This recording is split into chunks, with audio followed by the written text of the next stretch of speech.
नमस्कार दोस्तों, मेरा नाम शेफ धीरज है। उम्मीद करता हूं आप लोग बहुत ही ज़्यादा अच्छे होंगे। अगर आप एक फूड बिज़नेस स्टार्ट करना चाहते हैं, रेस्टोरेंट है, टेक अवे है, क्लाउड किचन है, पर अगर आपके पास कोई भी एक्सपीरियंस नहीं है, मेरे कहने का मतलब अगर आपके पास ज़ीरो एक्सपीरियंस भी है, तब भी आप इस बिज़नेस को स्टार्ट कर सकते हैं। कोई भी फूड बिज़नेस हो सकता है। क्लाउड किचन मैंने बता दिया, restaurant, take away, food truck हो गया। आप लोग घर से कुछ काम करना चाहते हैं, घर से ही अपने क्लाउड किचन स्टार्ट करना चाहते हैं, आप लोग घर से ही किसी प्रकार की डिलीवरी मॉडल स्टार्ट करना चाहते हैं, आप चाहते हैं घर से बेकरी पेस्ट्री का काम करना या बेकरी पेस्ट्री की शॉप खोलना, पर हॉस्पिटैलिटी बैकग्राउंड नहीं है, आपने होटल्स में जॉब नहीं करी है, तब भी आप लोग ये कर सकते हैं। आज मैं आपको इस वीडियो में कुछ पॉइंट्स बताने वाला हूं। वो पॉइंट्स अगर आप फॉलो करेंगे तो आपका जो बिजनेस है वो अच्छे से चल पाएगा।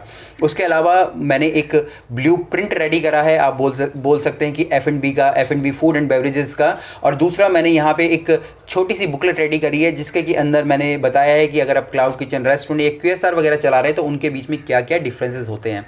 तो अगर आप ये वीडियो को पहली बार देख रहे हैं तो मेरे नीचे चैनल, जो टेलीग्राम चैनल है, उसका लिंक मिल जाएगा, जिसको कि जाके आप ज्वाइन कर लीजिए। साथ साथ मुझे इंस्टाग्राम पे भी ज्वाइन कर लीजिए, वहाँ पे मैं वो आपको जो चीज़ें हैं वो शेयर कर दूंगा।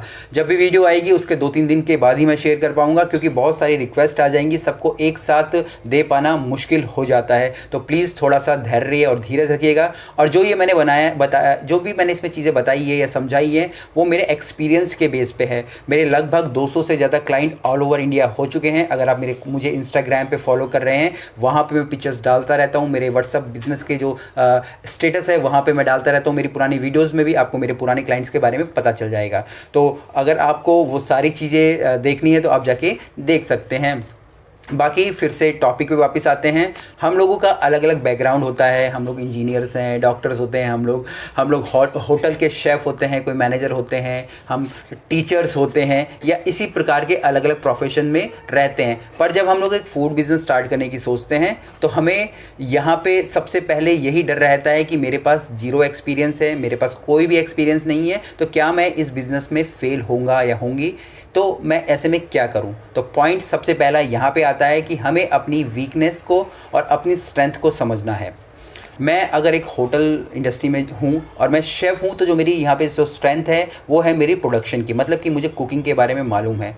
पर अगर वहीं मैं एक इंजीनियर हूँ तो मेरा हो सकता है कि मेरी जो मार्केटिंग स्किल्स हो वो अच्छे हो, मुझे लोगों को एक साथ रखना अच्छे से आता हो, टीम मैनेजमेंट मुझे आती हो, पर मेरा जो यहाँ पे मेरी जो वीकनेस है वो मेरी कुकिंग है। तो जब भी आपकी जो भी वीकनेस है, जो भी स्ट्रेंथ है, आप लोगों को वो पता होनी चाहिए। और जो भी आपकी वीकनेस है, आपको उसके लिए उस टाइप के बंदे हायर कर लेने चाहिए। जैसे अगर आपको मार्केटिंग का काम नहीं आता तो एक अच्छा मैनेजर हायर कर सकते हैं जिसको कि अच्छे से मार्केटिंग का काम करना आता हो। अगर आपकी कुकिंग वीकनेस है तो आप एक अच्छे शेफ़ को हायर कर सकते हैं, एक अच्छे कुक को हायर कर सकते हैं, जो कि आपकी उस चीज़ को फुलफ़िल करेगा। इसके अलावा यहाँ पे मैं आपको ये भी बोलना चाहूँगा अपनी वीकनेस और स्ट्रेंथ के ऊपर, जो भी आपकी स्ट्रेंथ है आपको उसको अच्छे से और यूटिलाइज़ करना आना चाहिए। जैसे कि मैं शेफ़ हूँ, मैं अपनी जो भी मेरी पोटेंशियल है, जो भी मेरी यहाँ पे बोल दीजिए, मेरे को जो भी कुछ आता है मैं उसको हाईएस्ट लेवल पे ले जाने की कोशिश कर रहा हूँ। जैसे कि आपको मालूम है मैं अपने कोर्सेज भी सेल करता हूँ, लोगों को ऑनलाइन ट्रेनिंग्स भी देता हूँ, बच्चों को भी पढ़ाता हूँ और अपने खुद के भी बिजनेसेस करता हूँ। तो जो भी अगर आप फूड बिजनेस कर रहे हैं, जो भी आप लोग कर रहे थे, जैसे कि मान लीजिए अगर कोई मार्केटिंग में था, उसने अपना एक क्लाउड किचन का बिजनेस खोल दिया, तो उसको अच्छे से मार्केट करना चाहिए अपनी चीज़ों को। ये नहीं कि वो उन चीज़ों के पीछे लग जाए जिनके कि पीछे उसका बैकग्राउंड नहीं है, वो कुकिंग के पीछे लग जाए। इससे अच्छा है कि आप उसको हायर कीजिए और जो भी आपकी स्ट्रेंथ है उस पर आप अच्छे से काम कीजिए। दूसरा, यहाँ पे आपको एक ऐसा, जो दूसरा पॉइंट है वो ऐसा फूड कॉन्सेप्ट चूज़ करना है जो कि हाई इन डिमांड है।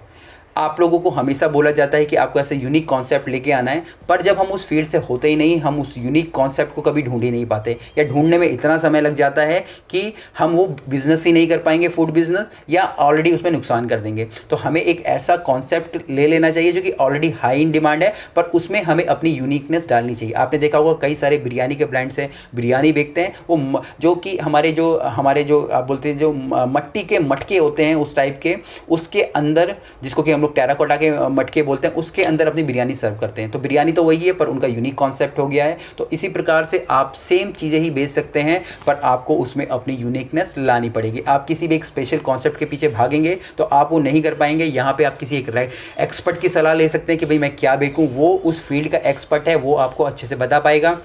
वहीं आप अगर खुद ढूंढने की कोशिश करेंगे तो इतना समय बीत जाएगा, या फिर जो आप चूज़ करेंगे वो गलत होगा। क्योंकि हमारे साथ ऐसे इंसिडेंट होते हैं, लोग हमें अप्रोच करते हैं, वो अपने आइडियाज़ बताते हैं क्योंकि वो इस फील्ड के नहीं होते हैं, पर जब हम उनको आइडिया को बोलते हैं कि नहीं ये आइडिया आपको नहीं चलेगा, लोग तब भी इंसिस्ट करते हैं नहीं मेरा आइडिया है, बहुत अच्छा आइडिया है। फिर कुछ समय के बाद वो बिज़नेस एकदम फ्लॉप हो जाता है। तो आपको यहाँ पर एक्सपर्ट की सलाह लेनी है, या फिर एक जर्नल जो भी हाई इन डिमांड है, जैसे कि बिरयानी आपकी हाई हमेशा डिमांड में रहती है, हमारे फास्ट फूड हमेशा डिमांड में रहते हैं, आप उसको चूज़ कर सकते हैं अपनी यूनिकनेस के साथ। तीसरा यहाँ पे बात आती है लोकेशन की। आपको लोकेशन अच्छे से चेक करनी है। अगर आप रेस्टोरेंट खोल रहे हैं तो आपको ऐसी जगह चूज़ करनी है जहाँ पे कि आपको पार्किंग का स्पेस हो, टेक अवे हो, तो जहाँ पे कुछ ऐसी आगे आपका स्पेस हो जहाँ पे लोग खड़े होके खा सकें। अगर आपने टेबल्स लगाई हैं, क्लाउड किचन है तो आप लोग कम रेंट वाली जगह भी ले सकते हैं, फ्लैट से भी काम कर सकते हैं, घर से भी काम कर सकते हैं। वो टोटली आपके ऊपर डिपेंड कर रहा है कि आपको किस प्रकार का फूड बिज़नेस करना है। तो लोकेशन भी यहाँ मैटर करती है। पर ऐसा नहीं है कि अगर आप क्लाउड किचन खोल रहे हैं तो किसी जंगल में खोल लीजिए जहाँ ना कोई खाने वाला हो और ना कोई आपके राइडर्स आपके पास पहुँच पाए। तो आपको ये सारी चीज़ें ध्यान रखनी है।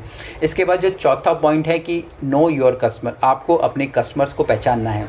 आपके कस्टमर वही हैं जो कि आपके दायरे के अंदर आते हैं। अगर आप क्लाउड किचन खोल रहे हैं तो आपके जो कस्टमर हैं वो 3 से 5 किलोमीटर के अंदर हैं। अगर आप रेस्टोरेंट खोल रहे हो तो आजू बाजू की जो भी सोसाइटीज़ हैं, अगर कोई स्कूल है, कॉलेजेस हैं, तो वही आपके कस्टमर हैं। आपको डिजिटल मार्केटिंग के बारे मतलब जैसे कि आपको मैं बोलता हूँ कि आपको डिजिटल मार्केटिंग की चीज़ें देख के अपने माइंड को ऐसे नहीं कर लेना है कि मेरे जो कस्टमर है वो दिल्ली में बैठे। आपके कस्टमर वही है जो आपके पास है, और आपको अपने कस्टमर के अनुसार अपने खाने को बेचना है। अगर मेरे कस्टमर अगर मान लीजिए मेरे जो क्लाउड किचन या रेस्टोरेंट है एक ऐसी जगह पे है जहाँ पे कि बहुत सारे स्कूल हैं, कॉलेजेस हैं, अगर मैं यहाँ पे राजमा चावल बेचूंगा या दाल सब्जी बेचूंगा तो नहीं बिकेगी। यहीं अगर मैं एक टिफ़िन सर्विस के तौर पे उनको बेचूंगा तो लेंगे, पर वहीं अगर मैं रेस्टोरेंट एक फास्ट फूड का खोलूँगा, पिज़्ज़ा का, पास्ता का, तो मेरे कस्टमर अच्छे और ज़्यादा बढ़ेंगे, मेरा प्रॉफिट भी इंक्रीज़ होगा। तो हमें अपने कस्टमर को पहचानना पड़ेगा। जब हम उन्हें पहचान पाएंगे तभी हम उनको क्या खाना देना है, क्या उनको सर्व करना है वो पता लगा पाएंगे, नहीं तो हमारा यहाँ पे जो काफ़ी नुकसान होगा।